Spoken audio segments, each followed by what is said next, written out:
Here's what's coming up tonight on Inside City Hall. When the cold is this deadly, we need to meet the moment and leave no stone unturned. As frigid temperatures continue to grip the city, Mayor Mamdani says his administration is rolling out emergency measures after at least 10 people were found dead outdoors. Meanwhile, a federal judge has appointed Rikers Island a new remediation manager to take control of the city's troubled jail system. We'll bring you the details. Also tonight, Spectrum News is on the ground in Minneapolis, where federal agents are still circling the streets following the death of at least 2 American citizens. We'll bring you a full report.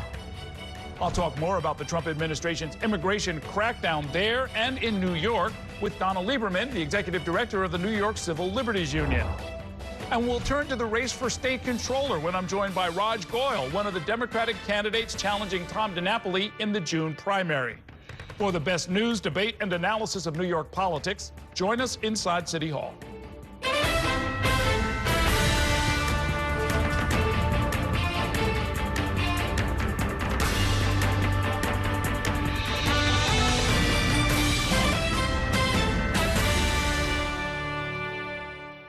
Good evening. Welcome to Inside City Hall for Tuesday, January 27th, 2026. I'm Errol Lewis. At least 10 people have been found dead on the city's streets as New York weathers a bitter cold snap. While the cause of deaths are still being investigated, Mayor Mamdani held a news conference today to talk about new measures to make sure that homeless New Yorkers have a warm place to go. Our Dan Rivoli was at City Hall earlier and joins us now with tonight's top story. Good evening, Dan. Good evening, Errol. So, of course, the city's responsibility is to keep the streets, the sidewalks clear of snow, but also keeping the men and women living on the streets, giving them a place to go that is warm, and it could be a matter of life and death. Mayor Mamdani was in the Blue Room announcing some measures like adding new warming centers around the city to make sure homeless men and women have a place to go. But at least 10 New Yorkers have tragically lost their lives after being found outdoors. 10 people found dead during this bitter winter weather. One man, according to this post from State Senator Jessica Ramos of Queens, was found in a park playground on Sunday. The city remains in code blue. The city's medical examiner's office is investigating the deaths, and no causes like hypothermia have been determined. Still, Mamdani is trying to get more outreach workers and volunteers on the streets to help homeless men and women. We are also expanding overnight outreach from city workers with paid overtime so that our city can continue to get homeless New Yorkers inside. Other measures include routing 311 calls to 911, opening 10 new warming centers, stationing 10 new warming buses, and relaxing intake procedures for shelters. When the cold is this deadly, we need to meet the moment and leave no stone unturned. Mayor Mamdani provided the details during a news conference announcing new appointments. Yume Kitase at Citywide Administrative Services, Sharon Goodwin to lead the Department of Probation, and Lisa Garcia at Environmental Protection. Since January 19th, more than 500 people accepted some kind of shelter or housing. We were able to connect all of those people with ongoing placements once the initial phase of those warming centers transitioned to the next phase. Social Services Commissioner Molly Wasso Park and Mayor Mamdani also said there can be circumstances where someone must be taken off the street against their will, but as a last resort. It happened 7 times last week, according to the Department of Social Services.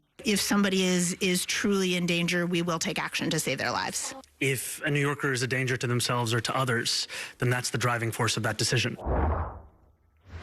Mayor Mamdani is also postponing the Hope Count. That's the annual survey of men and women living in the streets and on the subway. And that is to free up as many outreach workers and volunteers as possible so they can be out working round the clock, speaking with the men and women living on the street and trying to get them someplace warm to go.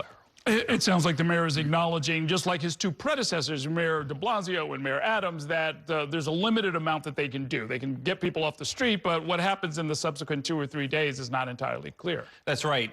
The Social Services Commissioner was asked of those 500 people how many stayed indoors long term. She didn't have that information, but said they were able to keep them going in the system, if not one warming center to another or to a safe haven bed, which were those low threshold beds. All right. Thanks very much, Dan.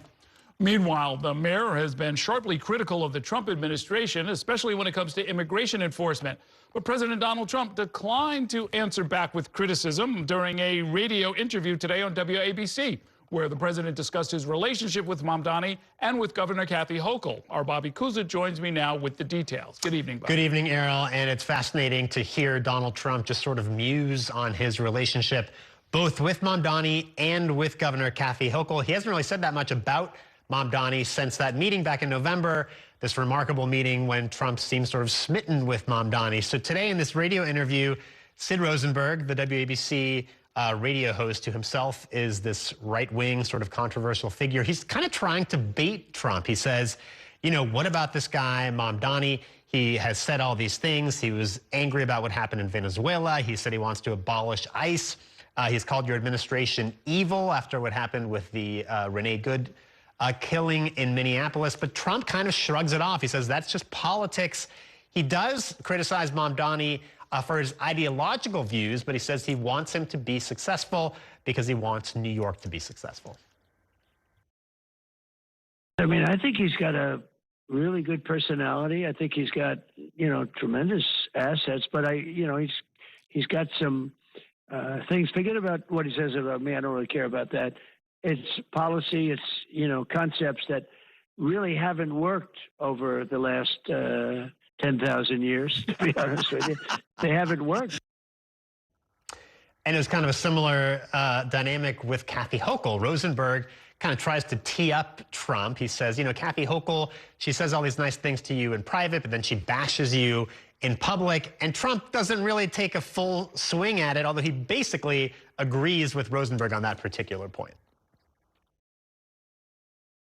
You're right about Kathy Hochul. She is so nice to me. She calls me, hi, President, hi, how you doing? Cannot be nicer. She wants to build windmills all over the place. You know, it's like crazy. But she cannot be nicer. And then I'll see her the following day on television knocking the hell out of me. I said, you know, you're very disloyal when you call me and you're so nice. And then all of a sudden, it's like just a weird thing. Yeah. I know when she's calling because it says Buffalo, New York. So Trump, you know, he calls her disloyal and he calls her dishonest at one point. But, you know, to my ear, it wasn't vitriolic. I mean, he was kind of waving off this idea that, you know, he's sort of at war with Kathy Hochul and with Zohran Mamdani. So, you know, it seems to the extent that they are maybe trying to placate him to some extent and not incur his wrath. I think they're being basically effective at it, you know, to listen to Trump's telling of it. He was also asked about Bruce Blakeman. He is presumed to be the Republican nominee for governor, and he did praise Blakeman and said he would be an amazing governor. And very interesting. I mean, Kathy Hochul, among other things, the governor has done things like suggest that Penn Station be renamed Trump Station. These kind of things, while obvious to the rest of us, they seem to work. So, you know, I mean, these are the effects, right? I mean, we have seen Donald Trump again and again. We know that he is very susceptible to flattery, and I think it works even when it's only done in private. I mean, he is acknowledged. He sees people criticize him in public, and he says, well, that's just politics. He kind of understands that that's part of the game. But if they butter him up in private, that seems in some cases to be effective. And I think that's what's happening here with the mayor and the governor. And to be clear, it works both ways, right? He'll attack the mayor. He's attacked at one time or another the last 3 mayors, but he's still got a lot of commercial interests here. And I'm sure people from the Trump organization have no problem picking up the phone and asking City Hall for favors. That's true. And it is clear that Donald Trump still has an affinity for New York, even though he no longer lives here. He's a full-time resident of Florida. But when he talks about New York, you can sense that he really does genuinely care about the city and doesn't want to see the city go down the drains, right? So he is invested in Mamdani's success, I think, in a real way, and that's what comes through in some of these interviews. Okay, thanks very much, Bobby. We're going to take a short break now. When we come back, a federal judge has appointed a remediation manager to take over Rikers Island. We'll tell you more about who this new person is in 2 minutes. Stay with us.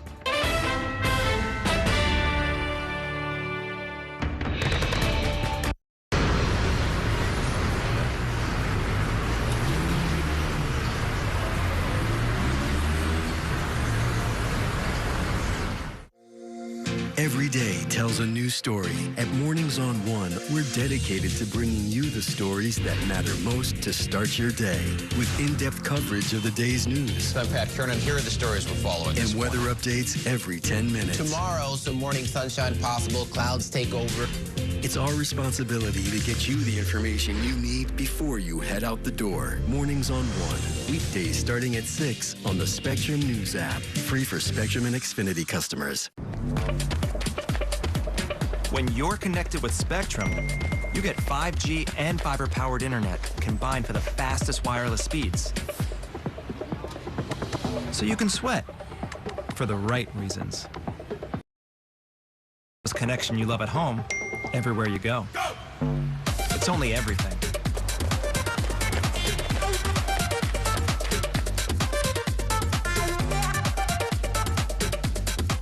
I'm Sandra, this is Jorge, and we were adopted in 2019. I remember when they first came to us, Michael was already a teenager.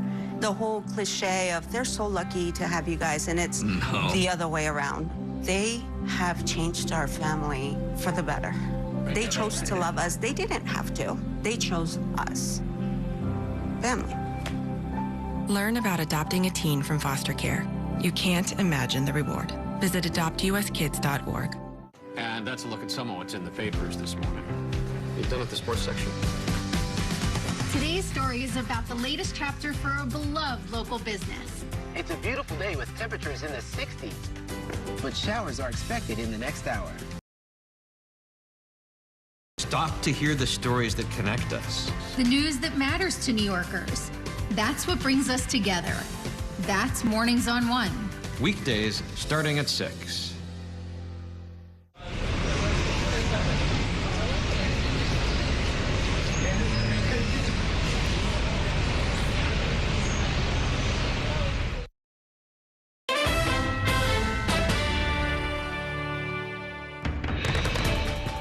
Welcome back to Inside City Hall. The city's troubled jails finally have a new leader. A federal judge today selected the former head of the Vermont prison system, Nick Demmel, to turn things around on Rikers Island. Our Courtney Gross joins me now with the details. Good evening, Courtney. Good evening, Errol. This has certainly been years in the making. We know for so long Rikers Island has been riddled with violence, and now a correction commissioner from the small state of Vermont is coming in to allegedly clean it up. I'm Nick Demmel, and I'm the commissioner of the Vermont Department of Corrections. It's a new man to lead Rikers Island. A federal judge has selected Nicholas Demmel as the remediation manager of Rikers Island. In an order on Tuesday, Judge Laura Taylor Swain said she selected Demmel for this unprecedented post and plans to formally appoint him in the coming weeks, once Demmel and the city have crafted a budget for his new office. Figures I gave you are for FY23. Demmel recently ran the Vermont Department of Corrections for 4 years. Before that, he served in the CIA and was an aide to Illinois Senator Dick Durbin on the Senate Judiciary Committee. At just 38 years old, Demmel has already established himself as a respected leader in the world of corrections. We're here on Capitol Hill advocating for correctional professionals and for the profession itself. One of the things that impressed me with his work in Vermont as a commissioner is that he was very, very strategic and deliberate in how he got things done there. He had a plan, he followed through on that plan, and he really focused on sustainability. I think they could use that.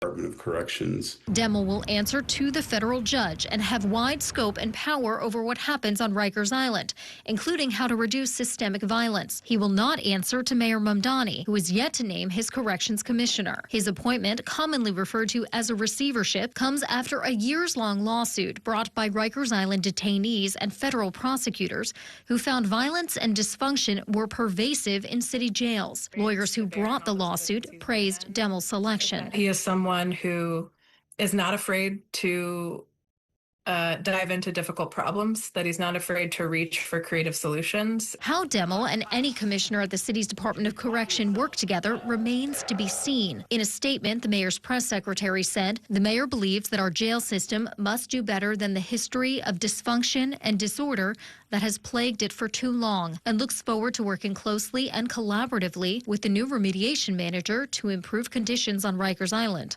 Most pressing for the new manager will be how he handles the city's correction officers union, which will be reluctant to make widespread changes. In a statement, the head of the union said, correction officers have faced unprecedented challenges in recent years, and it is our hope that as a former correction manager, the new remediation manager understands the critical role our workforce plays in maintaining safety and security for everyone in our correction facilities and the dangers we face every day. He added he looks forward to working with Demel. Demel does not have a start date just yet. The parties will be coming together over the next 3 weeks to come up with a budget and an exact start date, and then he will officially be appointed by the judge, Errol. So among the things that are going to be in his inbox are obviously making sure there's something about the violence that brings the violence down, but there are also just fundamental basic systems, you know, paper and pen records that are still being kept in some of the jails. All of that is eligible for an overhaul as too, right? Yeah. I mean, when we were talking to national correctional professionals, people who do consulting in all sorts of systems all across the country, everyone knows the reputation of Rikers Island, the dysfunction, the levels of bureaucracy. There is so much work to be done. And I was going through some of the contempt orders recently just to see what is the scope of the remediation manager? What exactly is his job? And it is everything from making sure that correction officers no longer attack or beat inmates and have a very high level of use of force, to making sure that those detainees have access to medical care. I mean, the scope of this order is massive, and it will be very interesting to see how the remediation manager in Demel works with a correction commissioner, because we know that that position will remain in the Mamdani administration. Okay, and this is a multi-year process for sure, right? This is not like a 90-day kind of a engagement. At one point, people said, oh, it'll be done in 3 years. Now, the most recent orders say 7. Some people say even that is not a good estimate. Okay, thanks very much, Courtney. The future of the Gateway Tunnel project connecting the city with New Jersey with 2 new train tubes remains uncertain. That's because funding for the project is set to run out next week unless the Trump administration intervenes. Elected officials and transit advocates held a news conference today in Lower Manhattan pleading with the White House to restore funding. New York One transit reporter Samantha Liebman was there and has the details in this report. Grim news for the Gateway Tunnel Tuesday. If funding does not resume, then construction will need to pause on February 6th. We have gone as far as we can go with the existing resources that are currently available. The initial news of the funding pause to build a new tunnel for trains under the Hudson River came in the form of a social media post October 1st from a White House official saying funding was put on hold as USDOT reviewed Gateway's contracting practices with minority and women-owned businesses. We're in constant communication for them, making sure that we're giving responses to all the questions they've asked. But then later in October, President Trump said this. The project in New York, it's billions and billions of dollars that Schumer has worked 20 years to get. It's terminated. At Tuesday's Gateway Commission meeting, Senator Charles Schumer called on the president to restore the funding. 70% of the $16 billion cost comes from the federal government, already allocated by law. This is far more important than some petty partisan political gain. It's about the millions of Americans of all political persuasions in New York, New Jersey, and across the Northeast and Mid-Atlantic who would be harmed irreparably. Thousands of jobs at risk. At the meeting, one worker on the project after another let the president know he was hurting them. President Donald Trump, you said you want to make America great. Union workers go home and they can afford to make their communities better. They can afford to make their communities great. Advocates for the tunnel, however, say the cancellation of the project would hurt many more workers, with the current 116-year-old tubes in need of repair from damage from Hurricane Sandy. Without a new tunnel, which is slated for completion in 2035, service would be impacted. In turn, it could hurt a region that produces 20% of the country's economic output. Eventually, Amtrak's going to have to take one of them out of service and close it, and it's going to have to close it for not just weeks or months, but probably years. You can measure that impact in Virginia. because that's how far it will ripple. The White House blaming Democrats in a statement saying, in part, there is nothing stopping Democrats from prioritizing the interests of Americans over illegal aliens and getting this project back on track. Now, there is one site of the construction that will continue. That's here at Hudson Yards. Work on the concrete casing was funded by a separate mega grant that was not canceled, but all the other sites will shut down by next Friday. In Hudson Yards, Samantha Liebman, New York 1. It is time now for a break. Coming up, the unrest continues in Minneapolis as the Trump administration confronts growing citizen activism, complaining about the tactics used in immigration operations. Spectrum News reporter Chris Welch is on the ground monitoring the situation, and he'll join us next with the latest. Stay with us.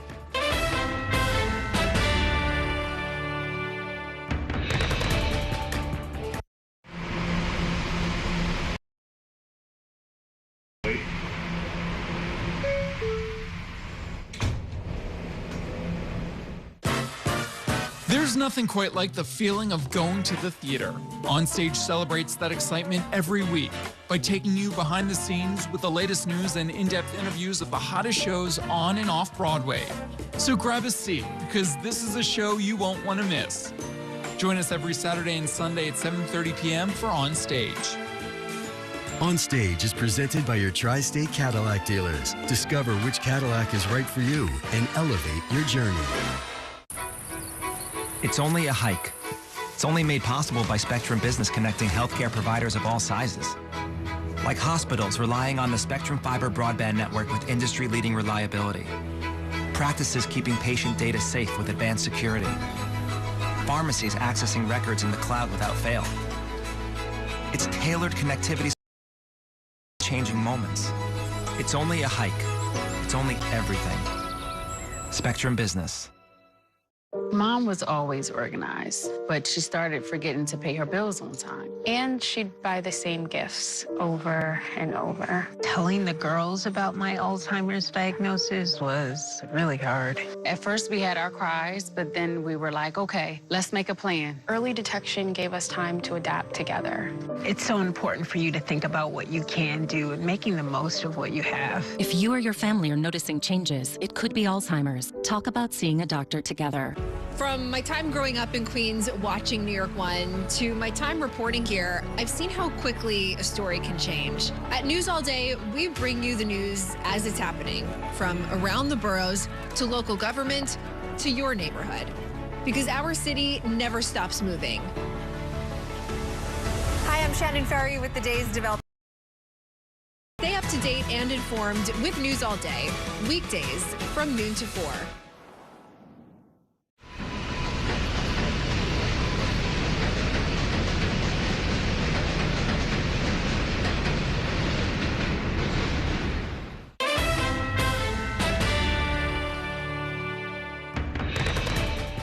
Welcome back to Inside City Hall. There was a little bit of diplomacy at work today in Minnesota amid heightened tensions over the Trump administration's immigration crackdown. The border czar, Tom Homan, met with Governor Tim Walz and Minneapolis Mayor Jacob Frey, and there's been a push to cool the temperatures. Meanwhile, in Washington, D.C., top Democrats say that they will impeach Homeland Security Secretary Kristi Noem if she is not fired. The top House Democrats appear to be lining up against her. On the ground in Minneapolis, our Chris Welch has been talking with people, and he joins us now with the very latest. Good evening, Chris.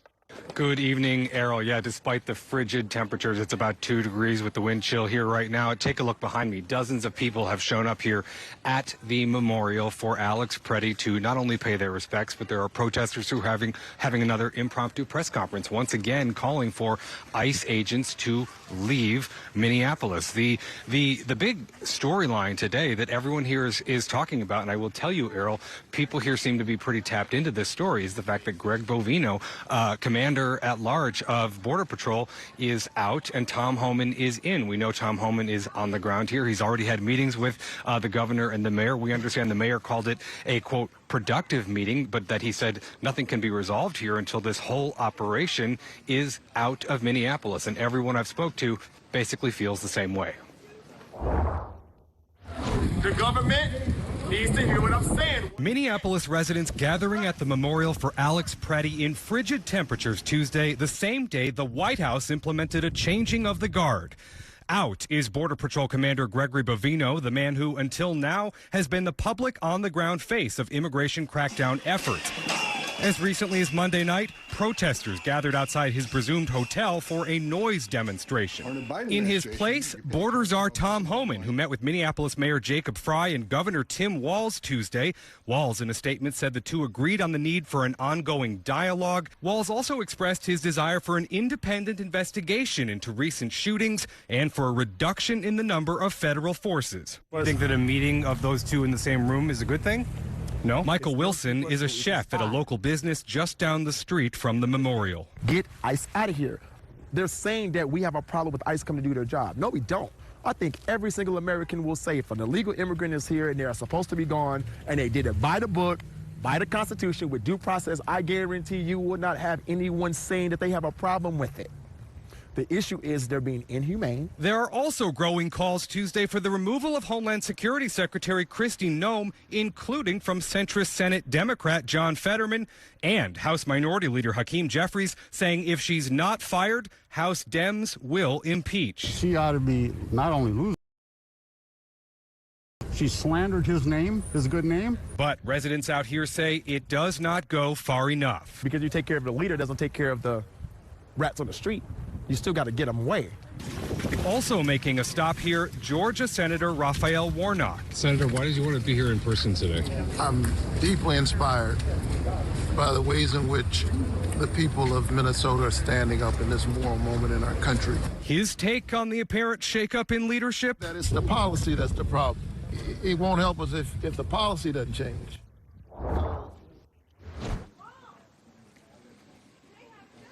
And Errol, Minnesota's chief federal judge is calling for ICE acting director Todd Lyons to make an appearance here in court on Friday in Minneapolis, basically saying that ICE is not holding detention hearings for immigrants who should be getting them, who deserve them. They say Mr. Lyons should appear in person to explain why he should contempt. So now, Chris, there's a sort of one-sidedness to so much of this. Is Homeland Security, is ICE, is Border Patrol, are they holding press conferences? Are they trying to get out a different version of these facts? No, I mean, in fact, the last Border Patrol press conference that we saw here in Minneapolis was one from just a couple of days ago, in which, you know, we've seen some of this pretty hardline rhetoric that the administration put out in the immediate hours in the aftermath of this, you know, calling Alex Preddy someone who was intent on massacring law enforcement. We haven't seen a Border Patrol, DHS, ICE really go out there. We've seen a couple of cable news appearances from DHS officials underneath Secretary Noem, but nothing here on the ground. And I have to say, you know, we heard from local officials here who said they've been given some assurances that federal agents would be decreasing in numbers. We don't really have any specifics of what that means, how many agents would be leaving the ground. Does it feel like there might be some agents leaving? They said really it's impossible to tell, but they fear that kind of talk is just window dressing. They don't think anything is going to change, not yet anyway.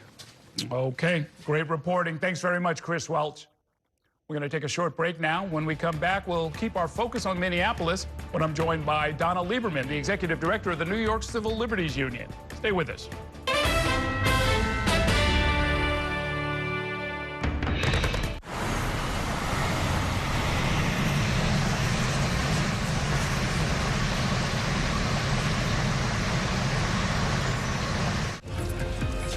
My time at New York One has shown me that in the city that never sleeps, the news never stops. So as the day winds down, turn to the rush hour. Good afternoon, I'm Monica Bergman. To catch up on the stories that matter across the 5 boroughs, with in-depth interviews from the city's newsmakers, plus the latest. Catching you up with today, preparing you for tomorrow. Right here on the Rush Hour. Weekdays from 4 to 7 p.m. It's only a slice.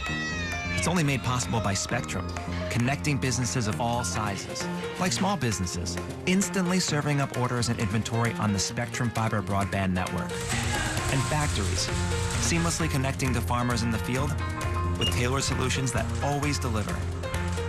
It's only a slice. It's only everything. Get your business free fiber-powered internet forever. Call to find out how. I'm Chris Jakimick. I served in the United States Air Force and I deployed 3 times.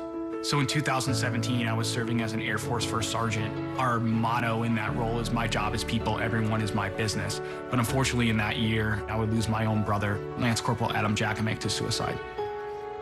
The majority of veterans suicide. I store my weapons securely, not only for myself, but for my family. My service never stops. At Spectrum Noticias, we recognize that our New York City community is vibrant and diverse. Spectrum Noticias delivers balanced coverage of the stories that matter in our communities and across the country. Our journalists are based in the neighborhoods we cover, ensuring you get in-depth reporting on what's happening in the places we call home. So join us at Spectrum Noticias. We're always on, always there for you. Now available on your TV. Check your local listings. Also available on the Spectrum News app.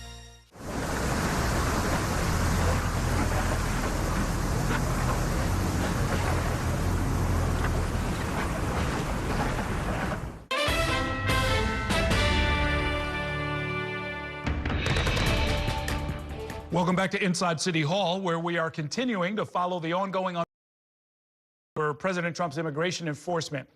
One of the groups putting legal pressure on the White House is the American Civil Liberties Union, which has been at the forefront of challenging the aggressive tactics used by federal agents through lawsuits. Joining me now to talk about that and much more is Donna Lieberman, the executive director of the New York Civil Liberties Union. Welcome back to the program. Always good to see you. Good to see you, Errol. A couple of local things before we talk about Minneapolis. Your office sent out a notice that you're going to be holding a press conference later this week in connection with a lawsuit against the NYPD. I'm wondering what you can tell us about that. Stay tuned. Stay tuned. Yeah. Okay. Well, we'll be covering that. With the city locked in a deep freeze that has already killed 10 people, for all I know, this might be what your lawsuit's about. Mm-hmm. But the old question comes up about whether or not the city should remove unhoused people who don't want to cooperate. What are the civil liberties issues involved in that question? Well, one issue is self-determination, and the other issue is the availability of safe housing and supportive housing for people, and they sometimes come into conflict. But I think we have an administration in the city now that's really committed to long-term solutions for people.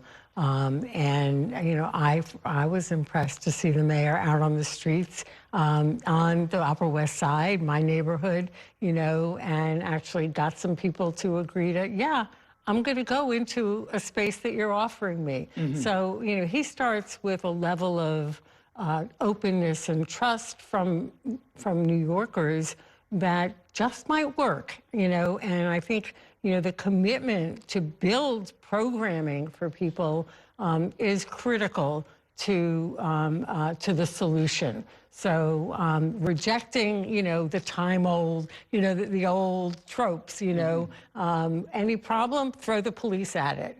This mayor is doing a lot better than that, and we have high hopes. Right, you got into it with the Adams administration, including in court, over these kind of policies. Absolutely. But what I remember you saying, and I don't know if it got enough attention, was that, you know, you had questions about accountability. Like, what are you doing with these people? Where will they go? Mm-hmm. Can you give us some accounting of what has happened after you remove them involuntarily? And what is the path to go from being taken involuntarily to suddenly finding permanent housing, which by and large, I guess, did not happen? Right. I mean, there was a revolving door, whether people were arrested or picked up under the mental hygiene laws involuntarily and committed against their will. It was a revolving door. You held people for 48 hours and they're out. With what? With what supports? You know, at some point, the city has to recognize that the finite population of people who are unhoused and suffer mental illness need supports. They need programming that just hasn't been available. And for the population that is unhoused, and the families that are unhoused with kids, you know, going back and forth, shelters are not the solution. Permanent housing is, and that's what this mayor's going to have to do. And, you know, if will is going to be the key, well, you know, I think we're going to get it done. We'll see. Let's talk about the situation in Minneapolis. The Vice President, J.D. Vance, said that the officer who shot Renee Good to death was, quote, protected by absolute immunity. What is that? And is that true? It's not true. You know, nobody, no matter what their rank, except for maybe the president under this Supreme Court's ruling while he's president, is immune from prosecution for murder. And if a court were to find that he's guilty of murder, then he can be held accountable. And maybe it won't happen, you know, today or tomorrow, but there's no statute of limitations on murder. And murder can be a federal crime. It can also be a state crime. So I think it's unfortunate that the people who are calling the shots may not be the ones who ultimately have to pay the price, but there is no question but that people can and must be held accountable for taking innocent lives. And too many innocent lives have been taken. You know, Governor Walz was on TV just last night saying 2/3 of the murders in our state this year have been committed by federal agents. Wow. Wow. Here in New York, we have heard reports of people who are legally pursuing asylum claims, but they're nevertheless being detained. They're being arrested, in some cases even being moved around or even deported. We've also seen elsewhere multiple instances of court orders being ignored or denied. And I wanted to read a little bit. This is from the chief judge of the federal district in Minneapolis. And he's saying, this is one of dozens of court orders with which respondents have failed to comply in recent weeks. The court's patience is at an end. Accordingly, the court will order Todd Lyons, the acting director of ICE, to appear personally before the court and show cause why he should not be held in contempt of court. Are we moving towards a constitutional crisis? I'm not used to hearing judges talk this way or needing to talk this way.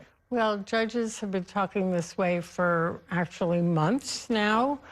Because the Trump administration is acting as if it's above the law, and they are creating a constitutional crisis, a crisis of the federal government versus the states.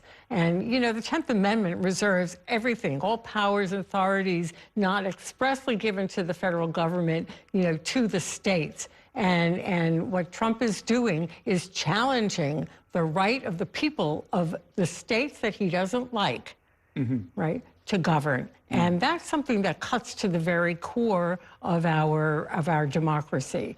So yeah, they're pushing and pushing and pushing to a constitutional crisis. And you know, we're fighting. The ACLU is in court all over the country against the Trump administration's abuse of power. But you know, Americans are in the streets all over the country.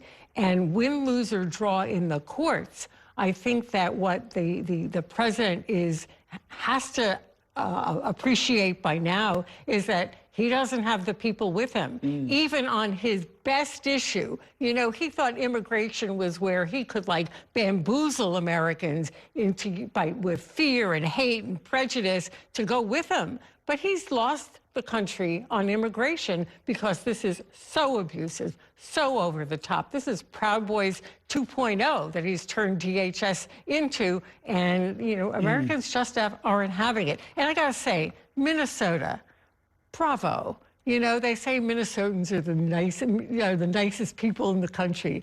Well, they are, perhaps, and they're also the most courageous. And I just like, it just warms my heart how they've been standing up, standing out in the cold, colder than like we could ever imagine, and standing up for democracy. Well, as a practical matter, because we know ICE is operating in New York as well, do ICE agents have the right to stop, detain, and question people on the street? No. No, they don't have the right to do, you know, ordinary law enforcement stuff. They don't have rights that are bigger than what NYPD can do. They use thuggery and masks and physical abuse and threats and intimidation to have their way with people, but they don't have that right. And this is, you know, this isn't our first rodeo, as it were. at the NYCLU, you know, where we spend a lot of time working with, you know, New Yorkers and educating folks about their rights. You've got the right to video what the police are doing. You know, you have the right to yell at police for when they're doing. You have that same right with regard to ICE and CBP. But you know, law enforcement doesn't always respect that right. And so the challenge, as we saw in Minneapolis, you know, Alex Preddy lost his life for trying to take pictures, you know, when we tell people, it's so important that people all over the country now know that they have rights in theory, and they're pissed off that ICE is not respecting those rights. Okay. Thank you very much for that update. We'll be watching to see whatever you're up to later this week. Thanks so much for coming by tonight. Thanks, Errol. Okay, we're going to take a short break now, and when we come back, Governor Hochul is preparing to announce her pick of a running mate as she seeks to win re-election. We'll tell you who's on the short list in 2 minutes. Stay with us.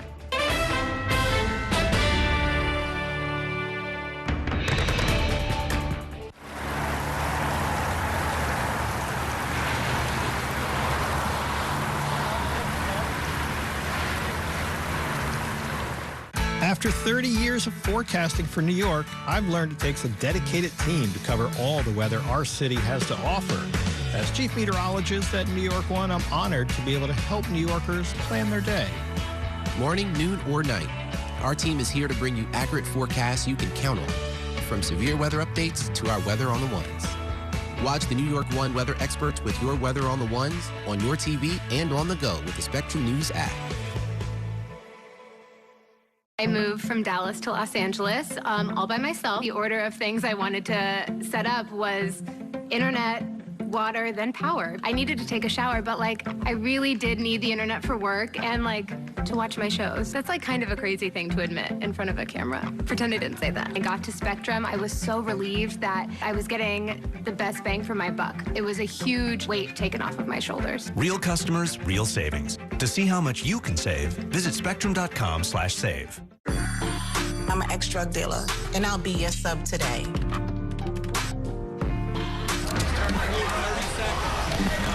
2 milligrams of fentanyl can be lethal. A lethal dose is in here. Who gets it, I won't know. It's cheap, it's potent, and it's profitable. The sad reality is fentanyl is being mixed into everything now. More kitchen now. My father was a New York City firefighter. My mission, like his, is to serve New Yorkers in a city that doesn't stop when the sun goes down. Being with New York One since the beginning, I'm now honored to join you even earlier each weeknight. Starting at 8 with New York Tonight, we'll explore the latest news developments, followed by New York One at 10 to wrap up your day. So join me each weeknight starting at 8 right here on New York One.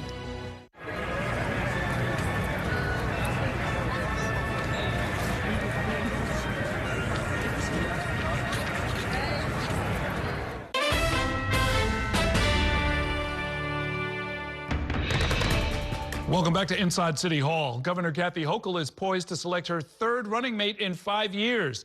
The decision is coming down to the wire. As sources tell New York One, the announcement is expected as early as next week. That's when the governor is expected to be selected by state Democratic Party delegates as their choice to lead them over the next 4 years. But Hochul might be having some difficulty with fulfilling this obligation. As New York One has learned, she has already been told by some contenders that they are not interested in the job. State House reporter Bernadette Hogan has the details in this report. Governor Kathy Hochul is searching for a number 2. Ever since her relationship with current Lieutenant Governor Antonio Delgado frayed so badly that he's now challenging her for her job in a June primary. A job as being kind of like Kathy Hochul's hype person. It will be Hochul's third Lieutenant Governor pick in 5 years, after Brian Benjamin resigned following a federal indictment. Now, Hochul is poised to reveal her pick during the state Democratic Party's convention in Syracuse next week. On her ticket will be someone that she thinks can provide some balance in the short run, do no damage, do no harm, and move on and not take any of the spotlight away from her, which is why it's probably not that all that big an attraction for somebody else who has something else to do with themselves. But she's already been turned down, according to sources familiar with the search, by Queens Borough President Donovan Richards, a longtime ally, whose current term is up in 2030. He declined the offer within the last month. Her list also includes Walter Mosley, the current Secretary of State, Robert Rodriguez, the State Dormitory Authority's president, Eric Gonzalez, the Brooklyn District Attorney, Jamal Bailey, a state senator from the Bronx, and Brian Cunningham, a Brooklyn state assemblyman. Completely the governor's choice. If the governor asked, obviously, I think an opportunity to serve this state is something I would always say yes to. Mosley told New York One he's been asked to move forward with the final vetting process, but would not say whether he's been offered the job. The Hochul campaign did not respond to an immediate request for comment. The history of lieutenant governors is not a pretty one in New York. Hochul was nearly dropped from the ticket by Andrew Cuomo in 2022, and George Pataki did just that in 1998, cutting Betsy McCoy Ross from the Republican ticket, and then she switched parties and ran for governor.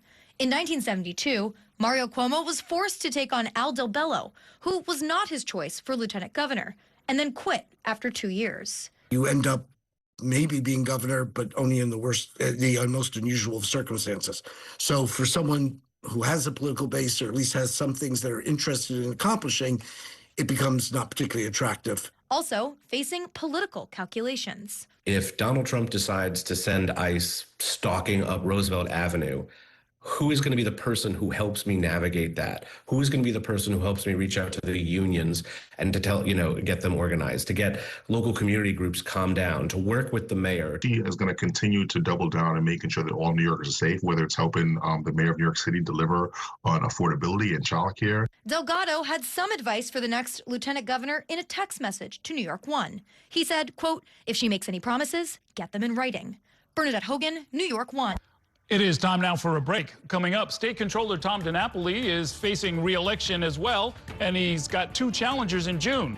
One of them is Raj Goyal. He'll be seeking to become the state's top fiscal watchdog, and he'll be joining us in 2 minutes. Stay with us.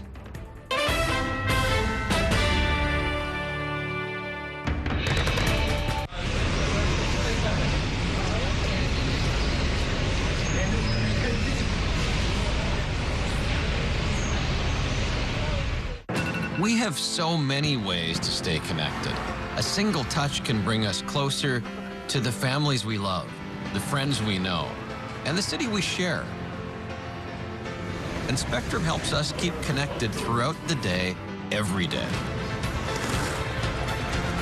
Including more ways to watch New York One as a Spectrum Internet customer. Watch Spectrum News New York One on the Spectrum News app, available on all your favorite devices.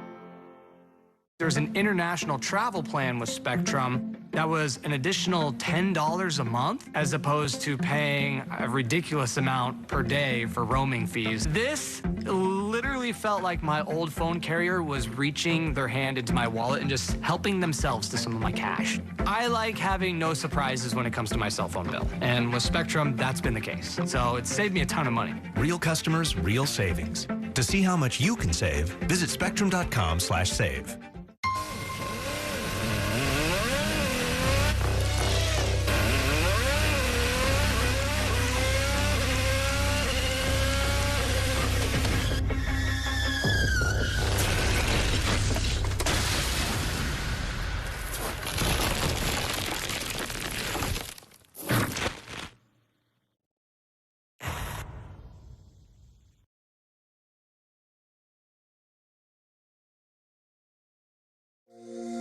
Every day tells a new story. At Mornings on One, we're dedicated to bringing you the stories that matter most to start your day. With in-depth coverage of the day's news. I'm Pat Kernan. Here are the stories we're following. And weather updates every 10 minutes. Tomorrow, some morning sunshine possible. Clouds take over. It's our responsibility to get you the information you need before you head out the door. Mornings on One. Weekdays starting at 6 on the Spectrum News app. Free for Spectrum and Xfinity customers. Stand clear of the closing doors, please.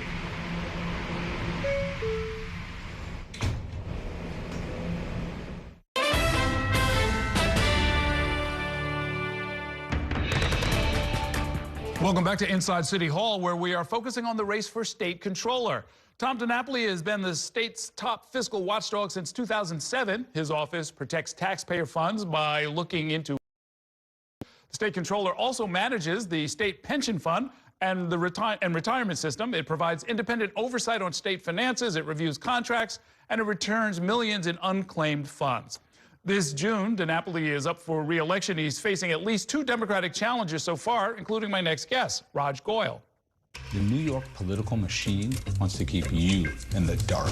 They want you to think they're powerless to fight for you, but they're not. Because money is power. And who exactly is in charge of our money? This guy. He's been on your ballot for 20 years. So tell me, what's his name? What does he do? I'm Raj Goyal, and I'm running for comptroller. Goyal is an entrepreneur and an attorney. He joins us now to talk more about why he is seeking this office. Welcome back to the program. Good to see you. Thanks, Harold. Thanks for having me. $291 billion. Yeah. The controller is the sole trustee. That alone is an explanation, but I'm sure there's a deeper reason why. Yeah, well, thanks first for having me. You know, my story begins here in New York. It's a classic New York story. My parents came with nothing but their medical degrees. They came to Rochester, New York, a few years, and they ended up in the Midwest. We came back to New York. My wife's from Orange County, daughter of public school teachers. And I got to say, Errol, the reason, and what you might find interesting, is we've raised our teenage daughters in Lower Manhattan in a joint family. Moved my parents and my in-laws on our block, so my daughters were raised with all 4 grandparents, now sadly down to 2.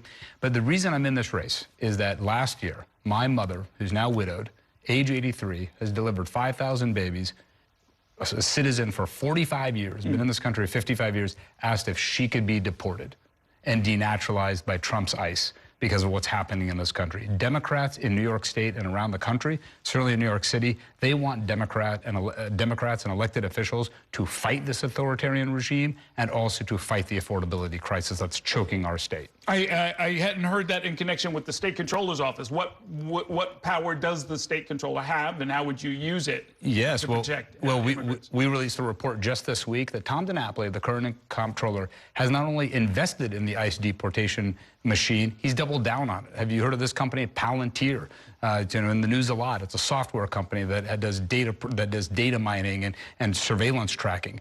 The New York Times had a story last spring, that talked about how Palantir was essential to the ICE deportation mechanisms. Tom DiNapoli doubled the pension fund's holding in Palantir. Now it's 2.4 million shares, hundreds of millions, almost $500 million in Palantir. And this time when he is out there, we're all standing up to ICE. We're all at rallies. We're standing up. We're standing with Minnesota. We're standing with all the families terrorized, 5-year-old boys, of course, needless murders. And that's the role of the comptroller, which is the comptroller needs to reflect our values and be the watchdog, to be the fighter, not only with the pension fund and the audit authority to fight utility rate hikes. This is a massive issue. I've talked a lot about this. I was the first in the race to have a comprehensive plan. You know government well. There's that little obscure commission, the Public Service Commission. Well, and they rubber stamp these rate hikes. But the state comptroller should be the person and the office that is watchdogging that PSC, Errol, that is making sure those rate hikes are fair. I've got a 5-point plan to do that. Tom DiNapoli's never audited the Public Service Commission in 20 years. On the question of the Palantir investment, you raise an issue that comes up with the state controller and the city controller, which is to what extent do you pursue sort of social or even political goals, values, issues, as opposed to trying to get the best return for the retirees, which is also part of the job? Yeah, that comes up a lot. And so there's the fiduciary duty, which is very, very important. We also have to reflect our values. And I looked at the numbers. The Palantir investment is a tiny, tiny portion of the fund. There are hundreds of companies Tom DiNapoli could invest in that gets the same return and that returns more money into pensioners' pockets. But, we don't invest in gun manufacturers. We have to actually have a system that reflects our values and delivers us more money. The current comptroller has underperformed the market, Errol. He's underperformed the city pension fund. So if you want to not only have a comptroller who will fight for you, who will put more money in your pensions pockets, but will also reflect our values, that's Raj Goyal. Okay. Normally I ask when people are running for statewide office, hey, have you considered running for a smaller office, maybe testing it out? Now, it so happens that you have done exactly that as a member of the state legislature in Kansas. Yes. What did you do there, and what part of that would help you be a better controller? comptroller? Yeah, and it's a great question. It's an interesting story. I wanted to be closer to my parents, and so I went back to Wichita, and I won probably the toughest state house election in the country for Democrats in 2006. Knocked 8,000 doors, took out a 3-term Republican right-winger, served 4 years in the House, never took a lobbyist lunch, was pro-immigrant, pro-choice, pro-labor, and then I ran for the U.S. House, and Mike Pompeo, he called me a turban topper in that race. Wow. It was actually one of the first Twitter scandals in American political history. So I saw a lot in that race, and, you know, growing up brown in Kansas wasn't always easy, but my parents and I, we saw a lot there. And what I've understood from that is that actually what political power looks like. So I have a unique background. I've run a private sector company, did that successfully. It rooted out corporate waste. And so that combination, Errol, of both of reforming broken systems, of both private sector and public sector experience is exactly what I think we need in a comptroller to revolutionize this office, to make sure that it's active, to put it that it's front forward. I mean, Tom DiNapoli, you know, you showed a little bit of my launch video. He doesn't, you know, his secretary prints his emails for him. You know, this is not the kind of office that we need to fight the scourge of Donald Trump. And to tackle AI. You know, these AI data centers are coming on. The governor has actually picked up one of our proposals that was talking about making sure the tech companies pay their fair share for the data, the demand load on our energy system. When you look at different agencies across the state, and you can't prejudge this, obviously, but where do you suspect that there might be waste that a controller, if you're elected, would need to look into? Well, we're certainly going to audit the MTA, and I think there's no secret there that obviously there's a lot of good things happening there, but we know that there is an opportunity to make sure that we can be more efficient with our tax dollars, and there's nothing more important than having a safe, reliable transit system. We obviously need to also look at housing. That is a major crisis, a big key plank of my campaign, which is Tom DiNapoli says that it's not appropriate to invest in affordable housing. He's just wrong. He's already doing it a little bit. We need to invest in the equity and debt after City of Yes, after the housing referendum went through. We could build hundreds of thousands of units, and that's a good return on our investment for the pensioners, Errol. So these are so many issues. You even get to childcare. In which the audit authority alone could do wonders to make sure that we've got this political moment right now where the mayor needs a partner in Albany who's actually going to use the fiscal power of the state to put more money in our pockets and to battle this affordability crisis. Okay, you've got a long road ahead of you. It's not like knocking on doors in Kansas, though, right? I mean, what's the path to victory? You got to get from here to Buffalo and back. Yeah, well, we're on the road tomorrow, in fact. So, you know, I raised the record amount of money in the shortest amount of time ever for this race. So we're building a broad-based movement. We're excited about the energy on the ground. We're out there meeting with constituents, and we're getting around the state, getting around the city. And it's a really exciting time because people are hungry for change, and they're hungry for a fighter, not a folder, who will actually stand up for them and fight for New York working families. Okay, best of luck. We'll see you out on the campaign trail. Thanks, Errol. All right, that's going to do it for tonight's show. Thanks so much for watching, and have a great evening. We'll see you next time inside City Hall.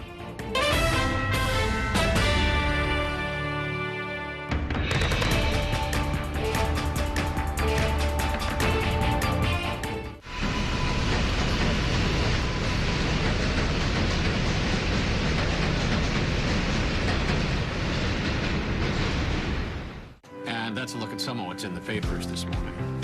You done with the sports section? Today's story is about the latest chapter for a beloved local business. It's a beautiful day with temperatures in the 60s, but showers are expected in the next hour. In a city that's always on the go, it's important to stop to hear the stories that connect us. The news that matters to New Yorkers. That's what brings us together. That's Mornings on One. Weekdays starting at 6. You might think Spectrum is just for your home, but Spectrum is seamless connectivity everywhere. It's the network making the other networks sweat. Connectivity from an actual internet company, because internet is what you actually use your phone for. It's way more than 5G. With Spectrum One, it's 5G and fiber-powered internet, seamlessly combined for the fastest wireless speeds. Ask this guy. He's one of millions who already know. Oh yeah, and this guy too. Turns out people like their mobile from a seamless connectivity company. That's why Spectrum is the country's fastest growing mobile provider. Spectrum One. It's only the seamless connection you love at home, everywhere you go. It's only everything.